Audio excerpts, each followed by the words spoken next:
Good morning and welcome to this week's pet pairing. Apparently, I've never done a pairing of Huetopian Dream and Divine Rose 2, which is like a punishable crime in my opinion. One of you pointed that out and I thought, well, we need to correct this mistake ASAP.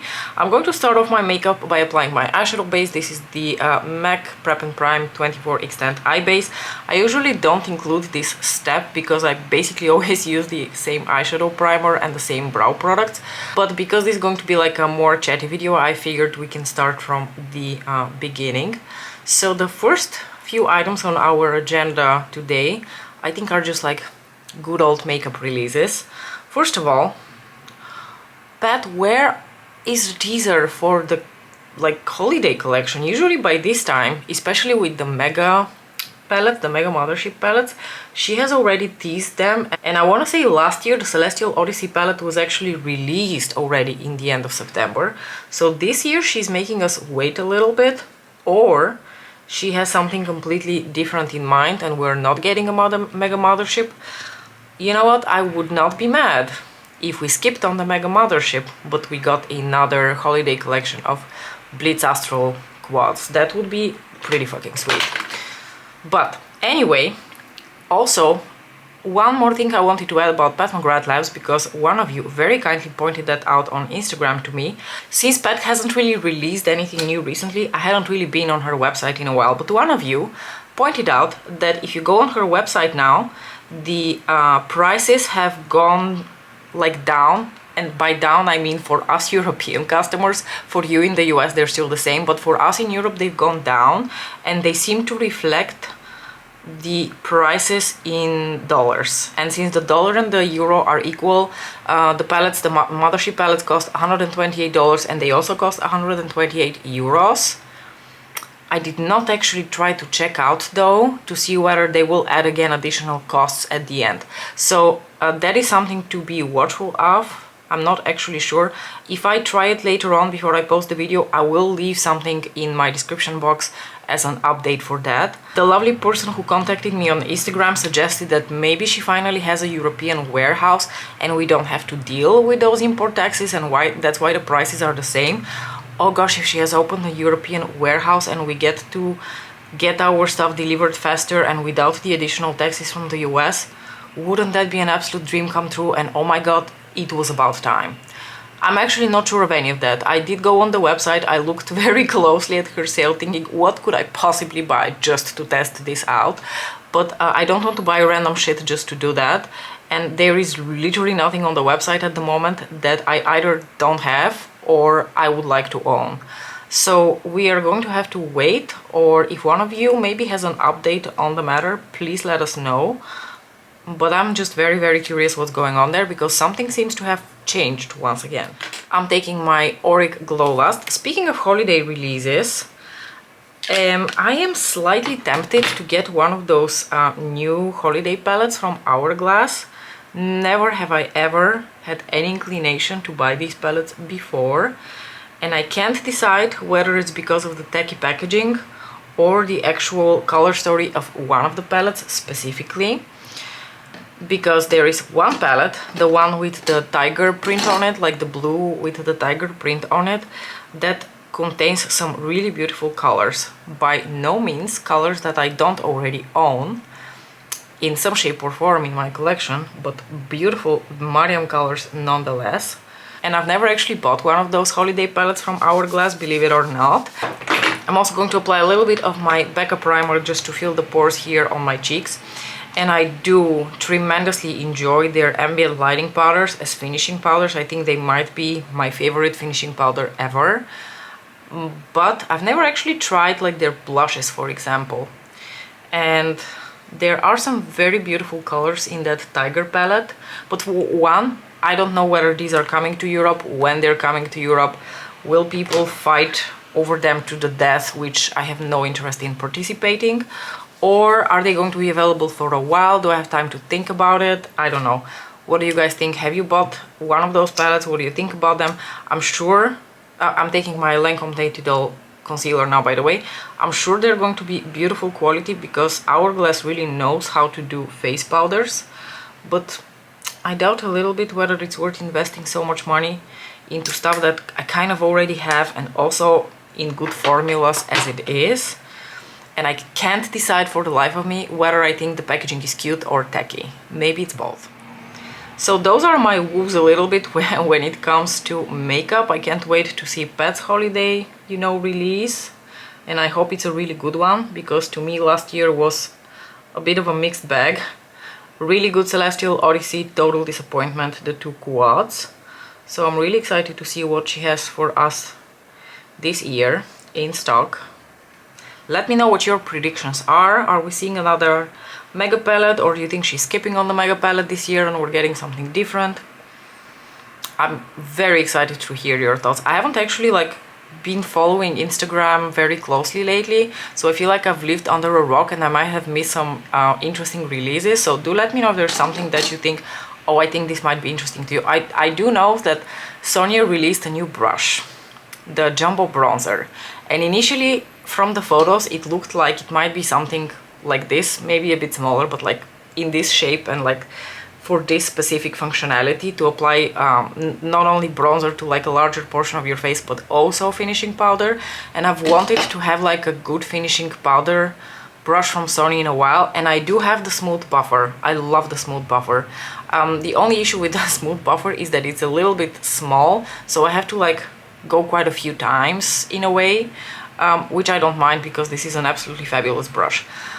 But because I have this brush and the Jumbo Bronzer turned out to be a slightly different shape, it's like a longer, like more flat type of bronzer brush, I haven't actually purchased it yet. I'm taking the original Double Wear foundation from Estee Lauder. So I don't know, the brush was released yesterday and I don't know whether it's still in stock. It might be that I don't even have to think about it because it's already sold out. But I'm still thinking about whether I would like to try that brush or not, because in the end it is still not the perfect brush. It is still not the brush that I really want to have from Sonia. So I'm unsure. I know a lot of you are deeply loyal Sonia G customers and you will probably purchase this brush, and I'm sure it will be an amazing brush.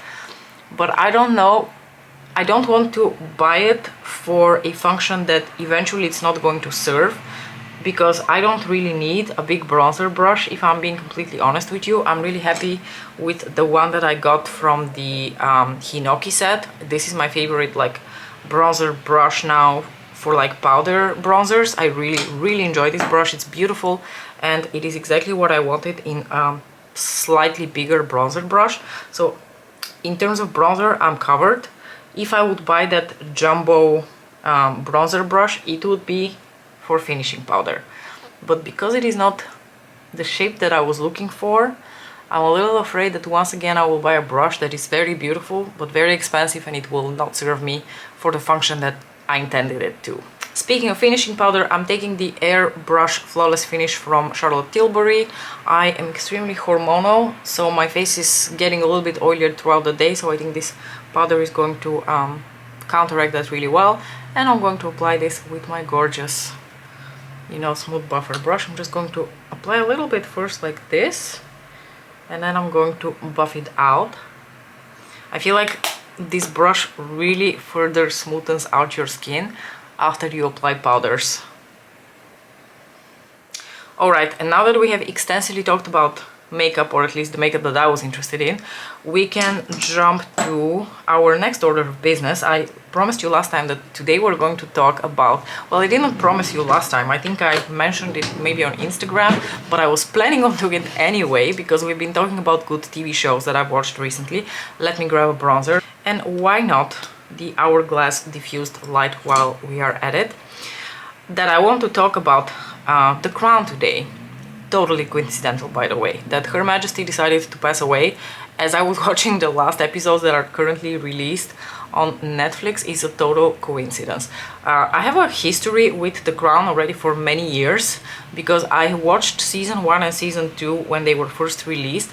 I'm pretty sure I watched season 1 when I was on maternity leave, and I must have watched season 2 shortly after, because after that season 3 came out and I just wasn't in the mood. You know how sometimes they release a show that you're sure you're going to like, it's a really good show, but you're just not in the mood for it. So when season 3 was released, I wasn't in the mood for it. And then season 4 came out and I was like, oh no, I've already missed season 3, so I have to catch up on so much. So then I just felt kind of overwhelmed by the amount of episodes that I would have to watch, and I still maybe wasn't in the mood for it, so I skipped on season 4 as well. And recently I've been on a binging spree on Netflix, Disney, HBO Max, and I decided to revisit The Crown for completely random reasons, not for any specific reason. And I thought we could talk about it today, especially in light of Queen Elizabeth passing at the tender age of 96. Before we chat about that though, I'm going to take the little Bridgerton palette here, the Blushing Delights from Pat McGrath, and I am going to go with that beautiful berry shade as my blush today. So, talking about The Crown, I feel like there are like two completely separate topics that we can talk about there. We can talk about the show in terms of like a TV show and a production, and we can talk about The Crown obviously in light of the British monarchy itself. And I think my thoughts on the monarchy itself will probably be relatively limited, because to put it in context for you, I grew up in a post-communist Eastern European country, so I could not be more far removed from a monarchy growing up. But let's talk about the TV show first. I personally find the TV show to be of exceptionally high quality, an extremely, well thought out, well-researched production. Obviously, we will never know exactly what was said behind closed doors, but I think they've done the best that they could to imagine as realistically as possible the conversations that were happening behind closed doors in the royal family. And I think that in terms of historical facts, they've stuck to factuality pretty well. For my highlighter, I'm going to try taking the lightest bit of Lunar Nude. I'm just a little afraid it's still too ashy looking on my skin. A lot of my pink leaning highlighters do not suit me now that I have a little bit of a tan going on. I think I'm slowly losing that tan, so I probably will have to switch back my foundations in a couple of weeks. But for now, especially with these like more pinkish icy highlighters, I have to be a bit more light-handed because they tend to look quite ashy. This is still not ideal on my skin right now, but we'll just go with it. Going back to The Crown, I also think the show is incredibly well cast. Everyone looked so much like their, original counterparts. If you look at it just as like physical resemblance, but they also really tried to mimic their gestures, the way they talk. I'm pretty sure Olivia Colman has won awards for her portrayal of Queen Elizabeth II, and I'm not sure about Claire Foy. Has Claire Foy also been awarded? Because she also did a fabulous job. Everyone has been absolutely fantastic so far. I'm taking a bit of Fix Plus, and I know that they've made it a point to age the characters and then replace the actors every like 2 seasons. So Claire Foy played her in the first 2 seasons, and then the next 2 seasons, which have been released so far, the Queen was played by Olivia Colman, and now in the next 2 seasons, I think 5 and 6, Queen Elizabeth will be played by Imelda Staunton. And that has also been the case for a lot of the other characters. The season 3 and season 4 saw the introduction, obviously, of Prince Charles and Diana, and I think they did a darn good job casting both of these guys. And I'm very curious whether their successors will do as good of a job as the cast has done so far. I don't doubt that, because so far the show TV runners have been extremely professional about it, but you never know, when a show is going to jump the shark. I also think they do a pretty good job at, representing these people without really taking a stance on whether they like them or not. They just tell their story. FYI, let's talk a little bit about the makeup now. For Huetopian Dream, I'm first going to take this mauve pink over here to apply through my crease. Then I'm going to go into the Divine Rose 2 palette, and I'm going to use the purple shade in order to deepen up a little bit. Then the real surprising twist, I think, will be that I will put this shade on my lids. I think this is one of my least used shades in this palette, and it's such a beautiful and complex and dynamic eyeshadow. I don't know why I don't use it more often. I think it's because it's quite a dark shade, and I don't tend to really enjoy having too much of like a dark smoky eye. I think it doesn't really do any favors to my eyes, but today I want to give it a try. And then For some fun layering, I am going to actually apply a little bit of this shade from a Huetopian Dream, the Astral with the offensive blue glitter, and then probably this one in my inner corners. So, as far as the show goes, I would say if you are curious about the British monarchy, it is a really good way to be introduced to them. If you are not very familiar at all with them, like I was very vaguely familiar with them. Obviously, we all knew about the drama with Charles and Diana. One of the most memorable things from my late teens was her passing. It was all over our, TV, followed by a lot of conspiracy theories about what happened in that tunnel in Paris. We shall never know, but it was an interesting time to be alive. But basically, I would say if you enjoy learning about the British monarchy, this might be a very interesting avenue to take, because, yeah, a documentary will be just as biased as a TV show is, and I feel like I said, they've done a pretty good job in not really being biased. They're just telling the story and trying to imagine conversations as best as they can realistically with the information that they have. And the second aspect of the show obviously is making you think a little bit about monarchy in general, the British monarchy specifically, and their place in modern life and modern society. I don't know whether I need to turn on my extra light here. So I did turn on my ring light a little bit. So I don't want to comment too much about what I'm very conflicted when it comes to the monarchy. It's very romantic, but at the same time, I think quite obsolete in the 21st century. It just seems like it costs a lot of money to maintain them, and I don't really know what is it that they do that is so important, because they are supposed to be completely neutral when it comes to their involvement in politics, which I'm sure is not completely the case. I'm sure that they have some sort of political influence, but probably not much. Like in public, they're not really expected or allowed to be anything else but neutral, which, by the way, Queen Elizabeth II did to absolute perfection. She retained her neutrality really well throughout her reign. 70-year reign, by the way, really impressive. But still, I just don't understand. Does what they do in terms of the rest of their, job, their obligations, really compensate for the extremely lavish, lifestyle that they have? I would love to hear from those of you who know a bit more about the monarchy or are from the UK and you have a one way that you feel about it or not. If it was up to you, would you rid of the monarchy tomorrow, or do you think that they actually have a purpose? I mean, they are extremely entertaining, but you can't keep them around there just for entertainment purposes.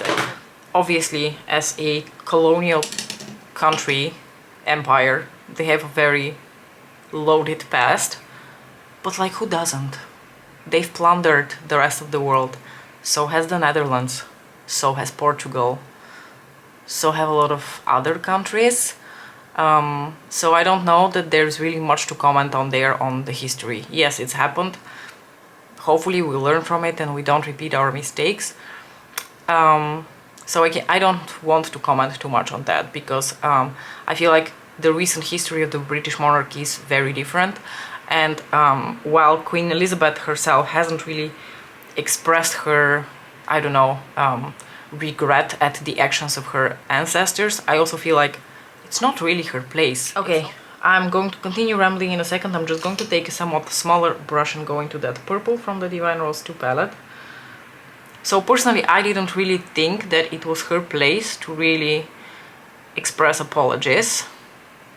And I understand, or at least that's what they're alluding in the TV show, that she was, very involved in the well-being of the Commonwealth. And so I'm going to proceed to talk about the topic that I find the most interesting, and because it's a more of an emotional topic, I think more appropriate to discuss rather than political issues here on my channel and in this very naive video, which is the relationship between Charles and Diana. Because I, obviously, like everyone else, was aware that she was a relatively tragic figure. She passed away. Her sons suffered her passing a lot. Her ex-husband clearly had something with another woman. That woman is now his wife. But there were several key aspects of that I really wasn't aware of. First of all, I had absolutely no idea that Diana and Charles met when she was very young and they were married by the time she was 20. She was a child when they married, okay? And by all accounts, it seems like she truly believed she was marrying into a fairy tale, only to find out that she ended up living in a nightmare, because the royal family and Charles as a representative of that royal family all seem to be like a very wretched lot. People who are born into the wrong life, born into circumstances that they don't want to be in, and just stuck with all of those responsibilities and protocols and basically like a golden cage that they have to live in under the public scrutiny. So that seems like already like a pretty difficult, hard life to live. And then on top of that, you know, she was married to someone who was deeply in love with another woman already for many years. And what I also didn't realize is that he maintained his relationship with Camilla Parker Bowles pretty much for all the years that he knew her. They were in a relationship. No matter whether he was marrying Diana or he had just married Diana or they had kids, no matter, they were in a relationship. I'm taking my NYX glitter glue now, by the way, and Diana knew that. And as a young, impressionable, emotional woman, can you imagine the nightmare she was living in? Not to mention that something I also wasn't aware of at all, because I've lived under a rock apparently, is that Diana suffered from a lot of like mental issues, and she had bulimia, like pretty bad bulimia. And she has actually spoken about it very candidly. I watched an interview where she spoke about her marriage and the bulimia and the fact that she was going as far as self-harming. The show does not spare you on the horror that their marriage was and how awful it was specifically for Diana. Don't get me wrong, I don't want to take away from how unhappy Charles was, but I feel like she was the real victim here, because he dragged her into this. I'm taking the little metallic shade from Divine Rose 2 now to apply here on my lid with a brush. And I think I'm going to concentrate that here on the middle portion of the lid, and I'm going to put something a little bit lighter in the rest of the lid, just so it's not, I don't have such a like dramatic smoky eye. And because of how well they portrayed all of her struggles, the last episode of season 4, so the last currently released episode of The Crown, was really hard to watch. I just wanted to, I had this like, I felt like someone was squeezing my throat and I wanted to cry pretty much throughout this whole episode. It was very centered around Charles and Diana, and it was specifically hard to watch what she was going through. You know what? On the inner portion of my lid, I'm actually going to apply this shade, and I might still go in with the Skin Show shade from Huetopian Dream in the very inner corners of my eyes, because the shade from Divine Rose 2 is a little bit too dark to really open up my inner corners. So the fact that she had such an incredibly unhappy life, and after the divorce it seemed like maybe she would find a little bit of peace and happiness of her own, and then she died, you know, and he went on to marry Camilla and still have a relatively happy life. It almost feels like a crime was committed and the perpetrators got away with it, you know? And I'm sure that the royal family didn't order her to get killed. At least I don't really think that that conspiracy theory holds true. But, you know, in terms of how things went down and how unhappy she was throughout most of her adult life, and the fact that in the end she still didn't get a shred of happiness. I'm taking the other Skin Show shade now, by the way. And the fact that he did, and he was very wretched to her. Obviously the conversations that are invented in the show are just, you know, invented for the sake of the show, but I would imagine that they were probably not very far away from the truth. Now let's do a little bit of fun pairing. I'm going to take the Astral here, and I'm going to start rubbing that on top of that purpley, browny, pink shade from Divine Rose 2 to give a little bit of that blue sparkle, but I don't want to overdo it, because I also don't want the Astral shade to completely overtake that shade underneath it. I just wanted to have a little bit of like the blue reflect. So yes, I learned a lot about Charles and Diana, and because I was more emotionally invested in their story, I feel like it like resonated with me the most. Okay, now to finish off the lower lash line, I'm basically going to repeat what I did on my upper lashes. I'm going to apply a little bit of the pink from Huetopian Dream, and then just in the very outer edge here of the eye, I'm going to apply the deep purple. So if you guys have watched The Crown, I'm very curious what you thought about it, and if you grew up in the UK, what is, you know, what is your take as people who witnessed all of this firsthand? I'm very excited to hear your opinions.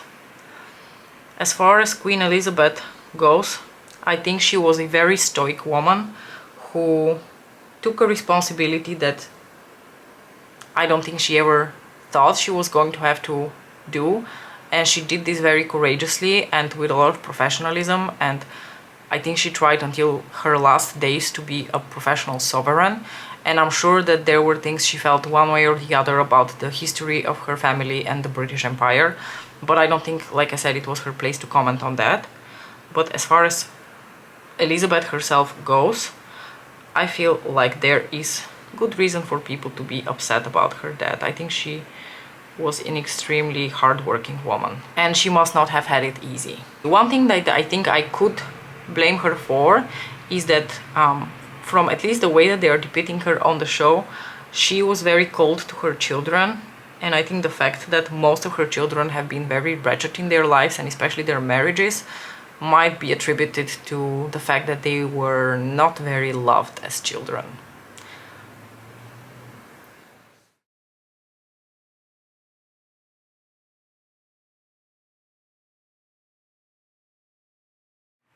I apologize. I realized that I was so deeply invested into my ramblings that I forgot to zoom you in when I was doing the eye look. I'm sure that you were still able to enjoy it nonetheless. I could not imagine a more perfect finishing touch to this look than Flash 3 from Pat McGrath.